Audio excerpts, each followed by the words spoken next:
Mortes, acidentes, protestos, fatos da política, da economia. Muita gente reclama que 2016 está sendo um ano muito pesado. O crescente número de postagens nas redes sociais mostra o incômodo das pessoas que torcem para que dezembro e o ano terminem logo. Quem fala sobre este assunto é o psiquiatra do Hospital das Clínicas, Dr. Geilson Santana. Doutor, muito obrigado pela presença do senhor aqui no Hora News. Bem-vindo. Obrigado. Doutor, realmente é um ano muito pesado. Como que a gente chama esse sentimento? É um sentimento de luto mesmo pelo ano e principalmente também agora por conta desse acidente que a gente teve na última terça-feira aí com a morte de vários jogadores da Chapecoense, jornalistas, tripulação, enfim. É um sentimento de luto. Esse sentimento existe e dura quanto tempo? Existe. Essa época do ano geralmente é uma época particularmente difícil. E esse ano nós temos enfrentado uma série de tragédias, uma sucessão de eventos potencialmente traumáticos que tornam ainda mais difícil encarar esses meses finais do ano. Então, face a uma perda, é muito natural passarmos por um período de luto. O luto normal é considerado com a duração de 6 meses a 1 ano. Isso é considerado um luto normal, que vem acompanhado de tristeza, saudade, sentimentos de pesar. É uma reação fisiológica, face a uma perda. Como que a gente consegue lidar com isso? De repente, claro, eu perdi um amigo, só que a esposa dele perdeu o marido.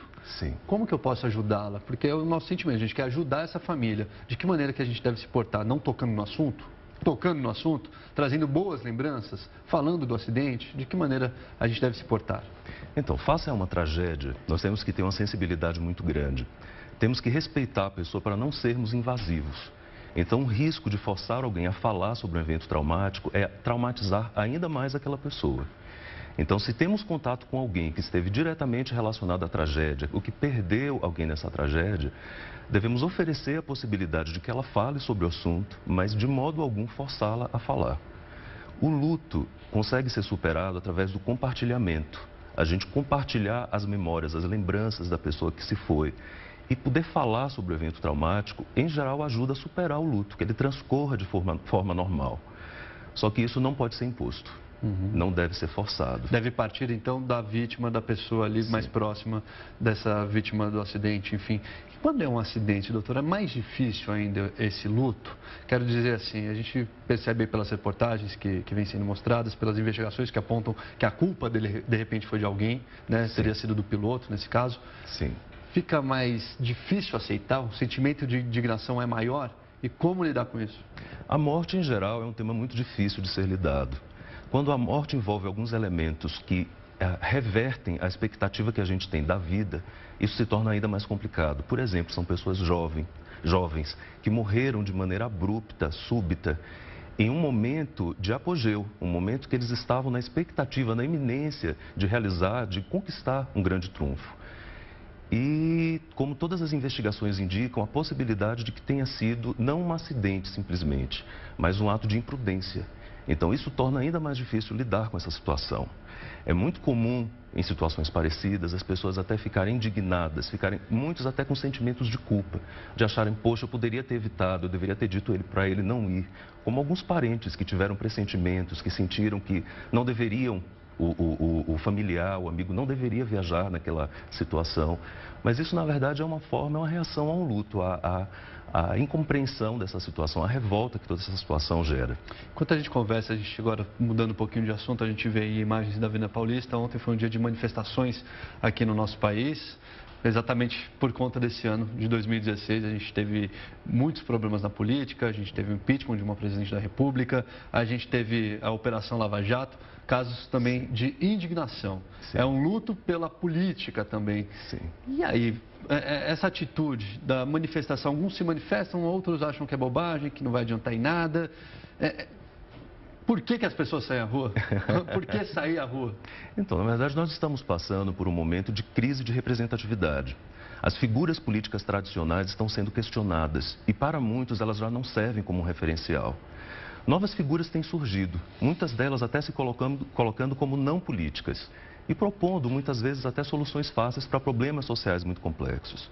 Eu acho muito relevante que as pessoas vão às ruas, que ocupem os espaços públicos. É assim que nós podemos exercer a nossa cidadania e exigir mudanças. Mas um fenômeno também que tem acontecido é uma polarização ideológica. As pessoas estão muito cindidas, estão muito divididas. Mas o que acontece com a cabeça daquela pessoa que defende tanto um lado e ataca tanto o outro? Às vezes eles saem na briga realmente, vão às vezes de fato. O que passa na cabeça desse cidadão que de repente nem conhece aquele ídolo político ou enfim, aquele partido não está tão envolvido a fundo com esse partido, defende tanto com os residentes? Por que as pessoas fazem isso? Então, Nolo, em situações de crise, como a que a gente está vivendo, crise política, social, econômica, de representatividade, é muito comum nós regredirmos no nosso funcionamento mental. Nós lançamos mão de mecanismos de funcionamento da mente muito primitivos, muito arcaicos, como a cisão. Somos o nós contra eles, os nativos contra os imigrantes, petralhas versus coxinhas. E junto a essa cisão, nós lançamos mão também da projeção.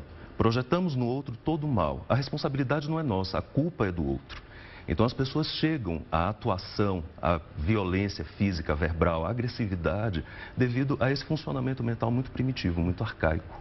Tá certo. Doutor, só para a gente encerrar, mês de dezembro vem aí, está aqui, já começou, já dezembro, Sim. 2017 está aí. De que maneira que as pessoas podem relaxar, pensar no ano que vem e tirar toda essa tensão de lado e de repente começar de fato um ano renovado? Então, é importante pensarmos que nessa fase do ano temos vários compromissos, temos que priorizar de fato o que é prioridade, não podemos ter a ilusão de que vamos dar conta de todas as demandas nessa época do ano, não podemos também idealizar essa época do ano, muitos pensam na família ideal, no ano novo ideal, isso é um ideal, não é uma referência, então devemos diminuir as nossas expectativas e aguentar firme, estamos chegando no ano, apesar desse ano parecer que nunca vai terminar, está acabando. E para algumas pessoas, eu ouvi falar que colocaram como meta para 2017 se recuperar de 2016. Talvez seja um bom objetivo para o próximo ano, mas a gente vai conseguir, está acabando. Tá certo. Conversei aqui então, tomara. A gente conversou aqui agora com o Geilson Santana, ele que é psiquiatra do Hospital das Clínicas. Doutor, muito obrigado mais uma vez pela presença do senhor aqui no Hora News. Muito obrigado.